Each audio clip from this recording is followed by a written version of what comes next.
Oke, assalamualaikum warahmatullahi wabarakatuh. Sebelumnya kami dari grup 4 atau kelompok 4 eh, izin mempresentasikan tentang project management terkait seminar Unlock Your Potential 2026. Sebelumnya izin kami memperkenalkan diri, nama saya Bintang Eka Pratomo, NIM 23103120338. Perkenalkan, nama saya Hana Rohani Taltaf dengan NIM 23103121046. Perkenalkan, nama saya Irsyad Kairi dengan NIM 23103121070.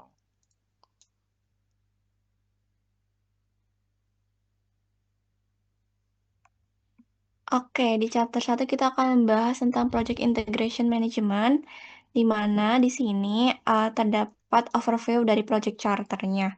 Jadi, kita akan melaksanakan seminar, proyek seminar Unlock Your Potential selama kurang lebih 2 bulan, yang tujuannya untuk beriin wawasan kepada mahasiswa, yaitu sebanyak 100 peserta, tentang pengembangan skill menuju dunia kerja. Nah, diperlukan perencanaan, narasumber, anggaran, serta kesiapan teknis dalam operasional agar acara tersebut berjalan lancar. Nah, kenapa kita melakukan proyek ini? Karena perencanaan yang baik membantu memastikan kelancaran acara serta meningkatkan kualitas seminar dan meminimalkan resiko. Di sini ada pun project charternya, yaitu dokumen yang menginisiasi proyek serta mendefinisikan tujuan, ruang lingkup, dan otorisasi formal. Di sini ada risk issue-nya, di mana tidak menemukan narasumber yang sesuai, dokumen administrasi tidak disetujui, budget melebihi perencanaan, dan peserta tidak mencapai target yaitu sebanyak 100 orang, serta kurangnya koordinasi dan kedisiplinan antar panitia. Nah, di sini menggunakan asumsi di mana narasumber menanggung semua transportnya sendiri, lalu budget mencukupi seluruh kebutuhan acara, dan target peserta terpenuhi yaitu sebanyak 100 orang. Di sini ada finansialnya sendiri. Lalu next.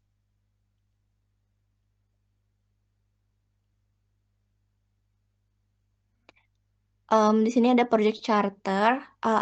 Di sini juga ada project scope, di mana kita membuat proyek selama 2 bulan dengan tema Unlock Your Potential. Tujuannya memberikan gambaran dan wawasan dari profesional.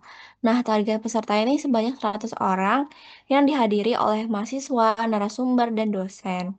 Lalu sini ada deliverables-nya, membuat dan mencari daftar narasumber untuk membawakan materi, lalu membuat dokumen administrasi dan budget, memastikan kebutuhan teknis acara berjalan dengan baik, lalu membuat perencanaan cadangan untuk memitigasi adanya hal-hal yang tidak diinginkan. Lalu risk issue dan assumption udah kita bahas tadi. Next.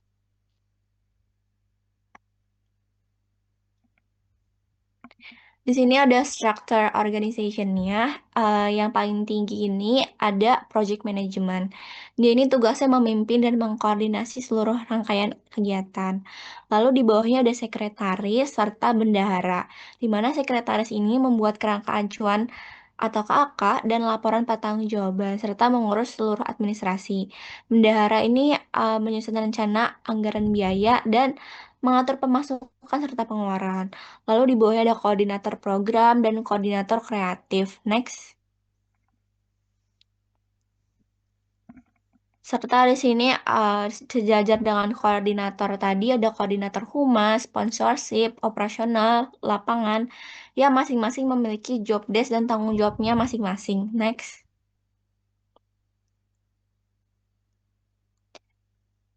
Oke, di sini di bawah koordinator kita memiliki staff atau anggota, di mana kita punya anggota program, anggota kreatif, anggota humas, anggota sponsorship, dan anggota operasional, serta anggota lapangan yang fungsinya ini membantu koordinator program dalam kebutuhan masing-masing divisinya. Next. Lalu di sini ada stakeholder manajemennya, di mana ada dari internal dan juga eksternalnya. Di mana di sini uh, ada pihak venue, penyelenggara narasumber, vendor, serta peserta. Next.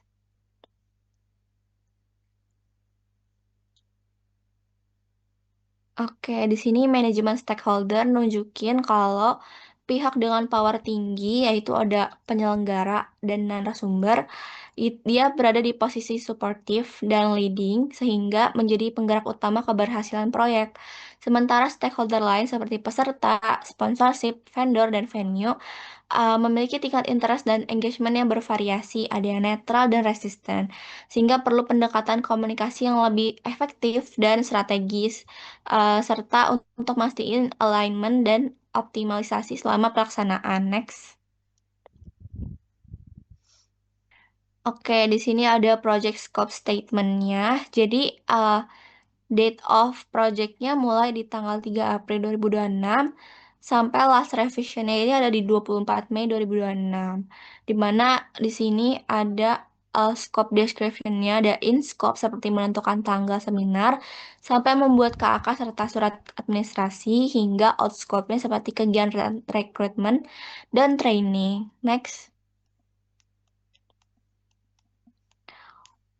Oke, di sini kalau dilihat project scope ini nunjukin kalau perencanaan seminar yang terstruktur, ada batasan yang jelas antara in scope dan juga out scope-nya. Terus juga ada deliverables yang konkret serta terukur. Ada berbasis KPI seperti jumlah peserta, approval sponsor, dan lain-lain. Namun ada ketergantungan tinggi nih pada stakeholder eksternal, yaitu seperti narasumber, sponsor, dan supplier serta keterbatasan sumber daya seperti waktu dan anggaran, sehingga perlu adanya koordinasi yang ketat dan manajemen resiko yang disiplin. Next.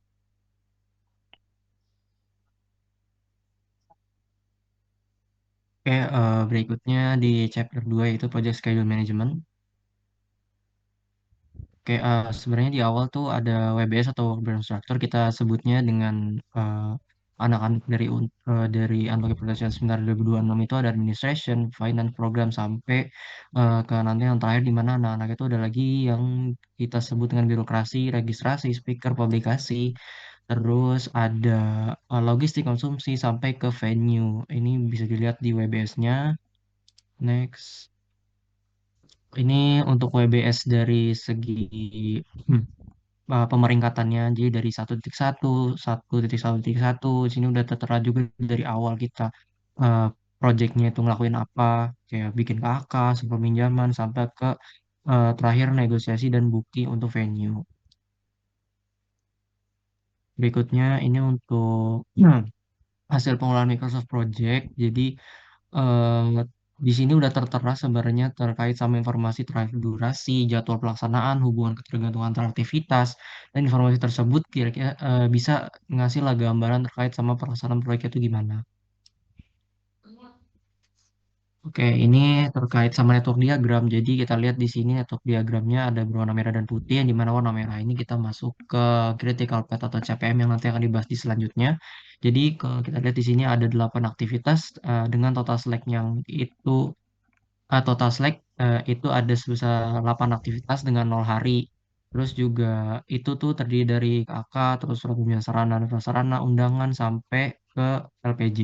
Dan berdasarkan hasil yang identifikasinya juga ada beberapa float, yaitu eh, selain yang select tentunya, yang dimana dia punya cadangan waktu yang cukup besar. Jadi keterlambatan istilahnya masih berada dalam batas nilai floatnya.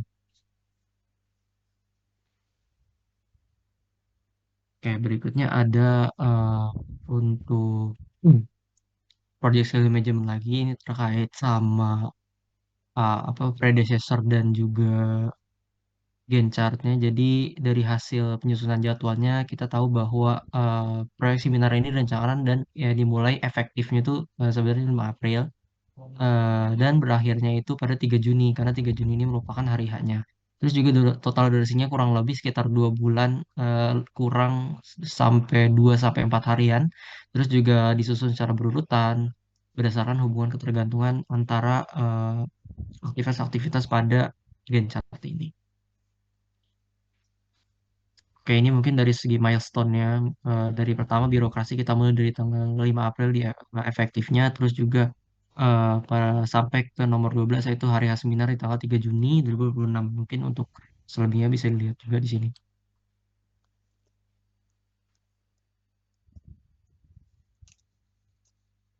Oke, lanjut ke chapter 3, Project Resource Management.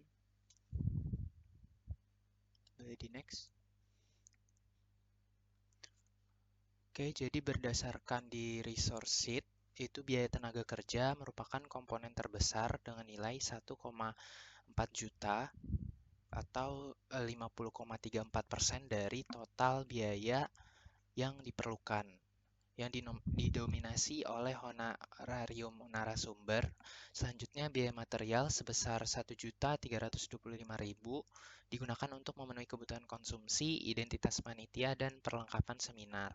Sementara itu, biaya perawatan dan biaya tidak langsung hanya menyumbang sebagian kecil dari total anggaran, yaitu kurang dari 2%. Dilanjut. Lalu untuk raci matriksnya, di sini ada tiap-tiap divisi, ada aktivitas proyeknya itu perizinan dan surat menyurat, manajemen registrasi peserta, perencanaan dan kontrol keuangan, penyusunan program acara, produksi materi kreatif, publikasi dan promosi event, manajemen speaker, pengelolaan sponsorship, pengadaan logistik dan perlengkapan, konsumsi, transportasi, venue, eksekusi, dan pelaporan. Berdasarkan Raci Matrix, Project Manager memiliki peran dominan sebagai accountable, sehingga bertanggung jawab atas keberhasilan pelaksanaan seminar. Boleh di next. Lalu untuk Communication Project Plan, di mana ada progres report mingguan, laporan risiko, laporan biaya, meeting evaluasi, laporan progres sponsor, update narasumber, informasi registrasi, koordinasi venue, koordinasi vendor, notulensi, dan LPJ. Berdasarkan Communication Project Plan, komunikasi internal seperti progress report, meeting evaluasi, dan laporan risiko dilakukan secara berkala untuk memastikan koordinasi antar tim berjalan efektif. Sementara itu, komunikasi eksternal dengan narasumber, sponsor, peserta, vendor, dan pihak venue dilakukan melalui media yang sesuai seperti meeting, email, WhatsApp, dan media sosial. Next. Lalu ini untuk rencana anggaran biayanya.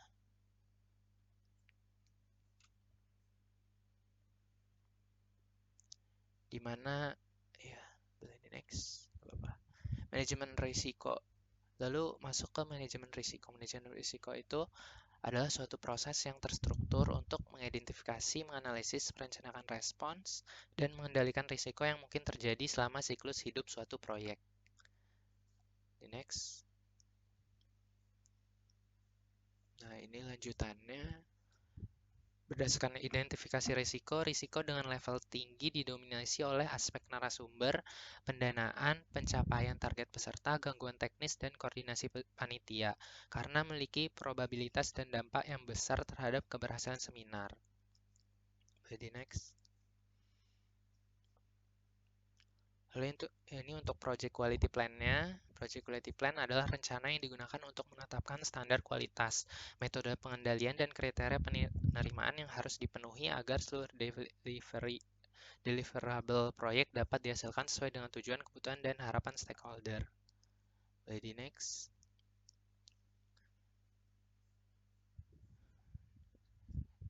Standar kualitas pada proyek seminar difokuskan pada 3 aspek utama, yaitu ada kelengkapan dokumen, kesiapan operasional, dan kepuasan pelaksanaan acara. Metode pemeriksaan dilakukan melalui review dokumen, inspeksi visual, verifikasi data, dan observasi lapangan.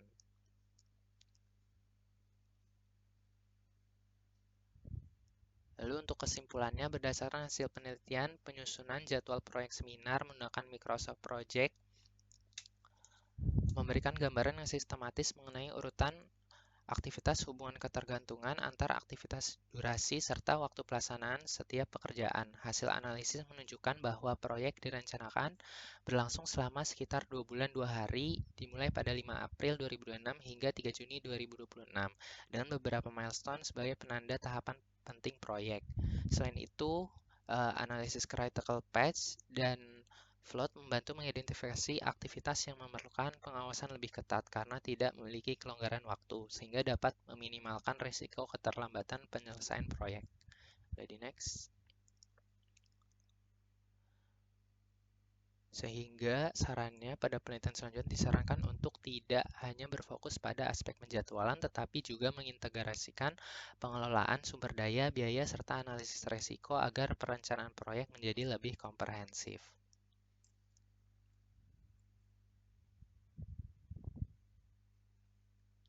Baik, sekian dari kelompok kami.